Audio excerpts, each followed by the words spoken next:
Hey guys, what's going on? Welcome to another episode of Comic Book Workshop. My name is Wes, and I am a comic artist. We're going to be looking today at the artist Greg Capullo. Greg Capullo, growing up, he was my favorite artist. He was the artist for Spawn, and then he went on to do Batman. But he had a huge inspiration on me growing up. I really, really dig his style. And like I mentioned last week in the Jim Lee episode, we're going to see how there's definitely some crossover and connection with the way it is that these two artists draw, specifically the way it is that they render, which was, that classic 90s style of drawing comics that everybody loves. And, so first off, we're going to look at this cover here.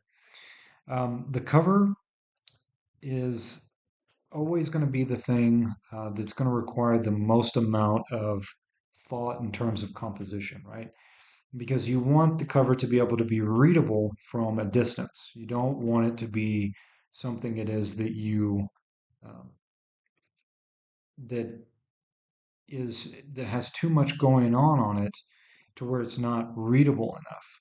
So if you look at a lot of comic book covers and if you look at a lot of illustrations or if you look at, I did a Frazetta video maybe a month or so back, and in that Frazetta video I mentioned the way it is that he used compositional elements such as a triangle in order to draw your eye to the comic. And we can see the same sort of thing happening here, right? We have this kind of light effect that is creating a kind of triangle that is, on the one hand, it's pointing us upwards towards the title of the comic, Batman. And then it's also creating this kind of like halo effect around the two characters that we have here, right? And obviously, the compositional element is one aspect of it. The storytelling element is the other aspect. That's something that I don't always talk about in some of these pages because there might not always be an opportunity to. But with Greg Capullo, he's a master storyteller, right? And so it's interesting that he picked this shot in order to be the cover. Because what is going on in this shot? Well, in this shot, we see Batman, and he's trying to run away from this other character, and it's interesting because it kind of puts this question into the viewer's mind of what it is that's actually going to happen, right? Because typically, whenever we see a cover of Batman, we see him being superior or uh, something along those lines. Whereas here we capture more of a moment that is much more dramatic. Continuing on with this idea of a triangle, I think it's really interesting that you could almost say that this is an inverted triangle, the way that this character is posed, right? So you have a triangle within a triangle that's pointing down at Batman himself, right? I think that's a pretty interesting way of looking at it.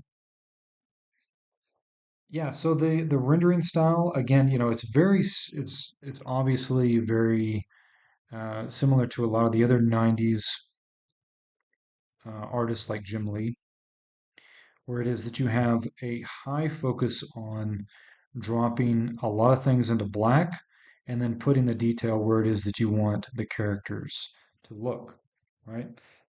So where is the highest point of contrast? Again, it's in our focal point. It's here. And everything else kind of falls into black. We almost have this kind of halo sort of effect here that's going on. And while the rest of this image, such as the arm, like we talked about last week, we have these muscles that fall all the way into black, but as it turns towards the light, we just have these lines here that are coming up. And it doesn't actually look like he has really any kind of cross hatching going on unless we get into these places where he has different forms that are overlapping with one another, right? So we have these forms that kind of create these, the brows, and then we have this other form here of the forehead, right? And so whenever it is that these begin to converge, they create a kind of space in between them, like here. And here you'll see where he begins to drop the cross hatching in. And then that cross hatching turns into completely black. This is a really cool shot. I think this is really cool. I think it's really cool that um, he keeps the detail where it needs to be, and he doesn't have to go crazy with the detail on the jacket of Joker, but he does put some detail there. This is to me is like one of the most iconic Spawn shots.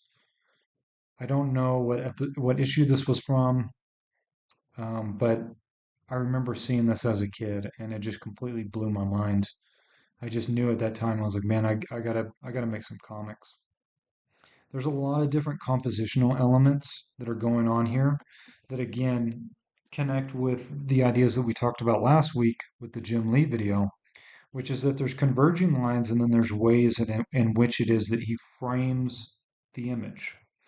Now the comic page itself is a framed image, right? Because it's a rectangle. But he also uses a lot of different things in order to kind of keep your eye in that area. And one of those is that he drops a lot of things into black. So we have this big black shape that's basically creating, not only is it creating a border that's keeping your eye from going this way, and then this big black shape is keeping your eye from going this way, right? So not only is it creating a border, but it's also creating an interesting looking border that goes all the way around Spawn, right? So if I just did a trace over of this whole shape, it's interesting that it feels I want to say asymmetrical, right? Like we could have easily seen this image be, very symmetrical or very straight on, but he uses these two different elements to basically create like a space in which it is that we can view the action from. And it's really cool the different effects it is that he's created with this, right? He's got these birds flying out of the coffin, and then birds, bats. He's got these bats flying out of the coffin, and then they're falling back into the distance, right? And so he's creating a sense of space, a sense of distance, right? And then we have this foreground element of all these rats crawling out as well. I also love the way it is that he creates these swooping lines with the chains, which again, like I mentioned before, very much like the cape that's here, right? They're all converging lines that are pointing us back to where? They're pointing us back to our focal point. And again, our focal point is Spawn, and then his dynamic with the body of Al Simmons, which is him, right? And obviously, he's not going to have any overlap of the bats uh, around the skull. They go around the skull, but they don't overlap with it. Likewise, nothing overlaps with Spawn or his expression, and we see that the majority of the contrast is there in the face, specifically with the color that's going on there. At some point, I am going to do a masterclass just on the inking techniques of Greg Capullo and of the 90s artists because the level of render and the level of detail it is that these guys were able to accomplish, I think it's pretty stunning, right? I mean, we have all of the elements of everything it is that we talked about before that help sell the image. We have half of the face basically both sides of the face fall into shadow in different areas. And this creates the feeling of volume. But then when we start looking closer, we can start to see how it is that he uses different lines in order to in order to express the way it is that the form is turning in space, right? Notice that the lines here on the forehead, they all stop at the same point because he knows that this right here is a different plane. This is a different plane from this one. This is facing to our right, while this is facing towards us. This form is facing towards us, right? And so he drops all of this into light, while all of these lines are kind of coming out of this shadow and merging into these different forms that go throughout the head. And then he just goes bananas with as much detail as that he can possibly put into. You know, I love the detail that he puts on the skulls. Yeah, I remember drawing stuff like this when I was a kid. I remember just copying so many pages out of Spawn. This is something else that I think is very unique to Greg Capullo's style that we'll see in the next couple of images as well. Is that he uses forced perspective in an interesting way, and he has such a strong understanding of gesture and the way that he draws his gestures that it gives it this very strong sense of moving, right? And that might be something I'll have to make a specific video about, right? But again, we have a lot of a lot of emphasis on the storytelling element of it and a lot of emphasis on being caught in the moment of something happening, right? So there's multiple things going on here that are helping tell the story. And this forced perspective is kind of carried through with the way it is that these chains shoot out of the dark and come towards us. And the hand jets forward. And then this knife is kind of like just hanging in the air, right?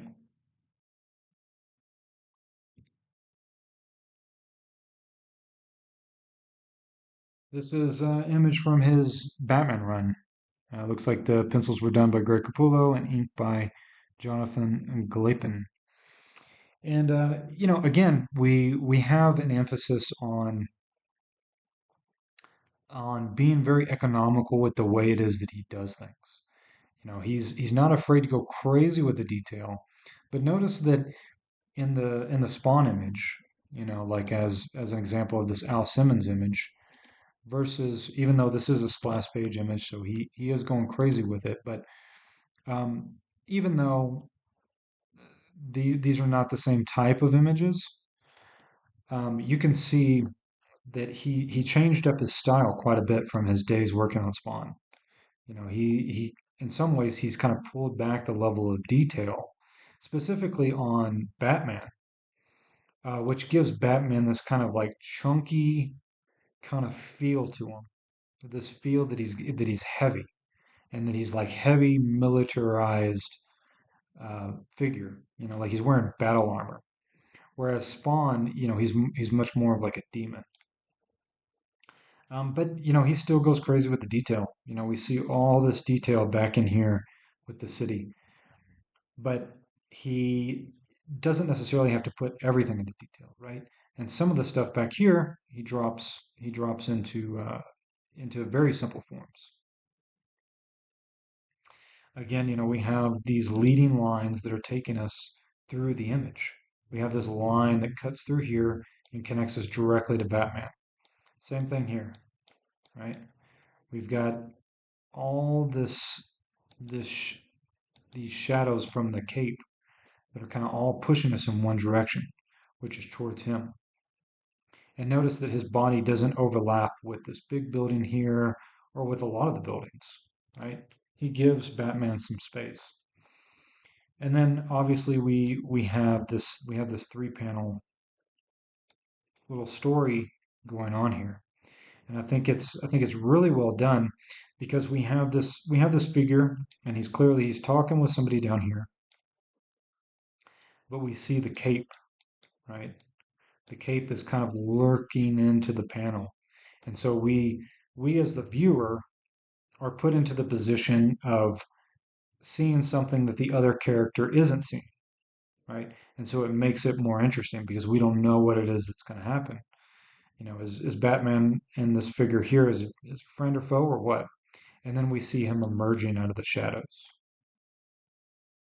right? I mean, this even looks like the same image.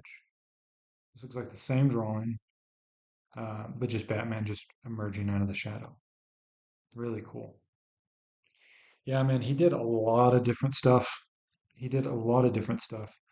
And like I said, I appreciate his work so much because of the manic level of detail it is that he goes for.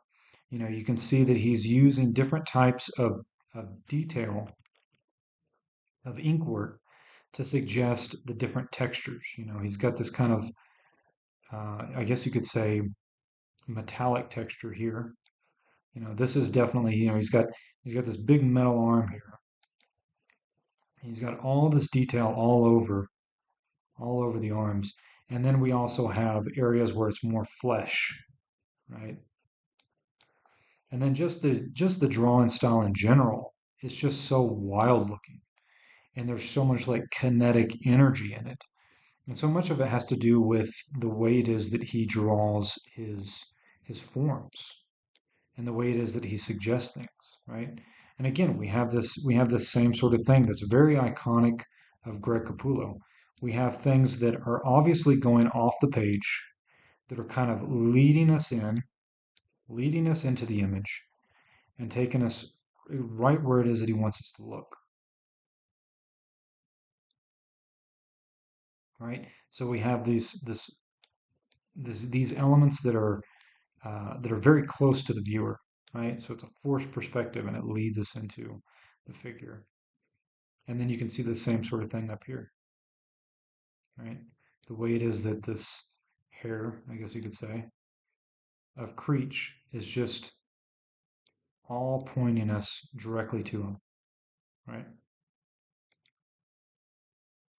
Another iconic piece. I mean, I'm sure I probably drew images like this all throughout my sketchbooks when I was a kid. Yeah, Spawn was one of my favorite, probably my favorite comic book growing up because it was just so edgy and it's just so completely different. And of course, my mother hated it, and that meant that I had to buy every issue immediately. But again, you see the same sort of thing here. There's you can see the contrast between the way it is that he used to do the Spawn stuff as well as the way it is that he did Batman, right? Because there is a ridiculous amount of detail going on in these figures. And what's really interesting is that he's able to drop so much of the image into black that allows him to go completely crazy with the detail, right? And maybe Todd McFarlane, I guess he inked it. Maybe Capullo did the pencils and then McFarlane probably inked it. But it gives you an idea of how much detail is going on here. It's a really beautiful image. This is another pencils of his. This is an example of pencils from Capullo. And, you can already see, you already know what it is that I'm going to say. Look at all these converging lines. Look at the way it is that these converging lines come towards the viewer and go off the page, right? There's a forced perspective to this chain right here. And so it's creating a lot of different lines that are leading us all back to this big black shape of where it is that he wants us to look, which is here, right? And then of course, like we talked about before, where's all the detail? It's in the way it is that his arms are positioned in front of him, right? While his face is kind of shrouded in mystery. And then he allows one part of the mask to kind of sneak out. So yeah, I mean, if you compare something like this to this, or this, you can see how much his style has changed. Like I mentioned, Batman's cape is much more like solid white shapes. There's much more of an emphasis on solid white shapes, right? And then you've got this figure swinging his arms out. You've got Batman swinging his arms out. And of course, like we've mentioned before, we have all these different elements that are kind of helping create the composition. We have this big black shape here and this big black shape here. The way it is that these arms, they extend in the same direction. All of these figures, their arms or their hands or something, they all kind of point us towards Batman. And so there's much more of an emphasis on clear, big white shapes. And it doesn't have to have detail everywhere, right? It almost feels more cartoonish in some ways. It feels like it feels like an in between of the way it is that he did Batman and almost kind of like the cartoon. I mean, the way that he did Spawn and almost like a cartoon version of Batman, right? It feels like a mix between the two, right? So yeah, that's what I got for you guys today. Every Wednesday, I put these comic book workshop tutorials out. I've opened up some mentoring, just mentoring for artists in general who would like to reach out to me. If you're interested, I've got some links in the description box below. I also have a link to my comics. You can also find more tutorials here and more stuff on my website. I've got posters, I got prints, I got all sorts of cool stuff. Anyway, you guys, thank you so much for checking out my videos. Leave me a like, leave me a comment, and let me know if this was helpful to you guys. Thank you. Take care.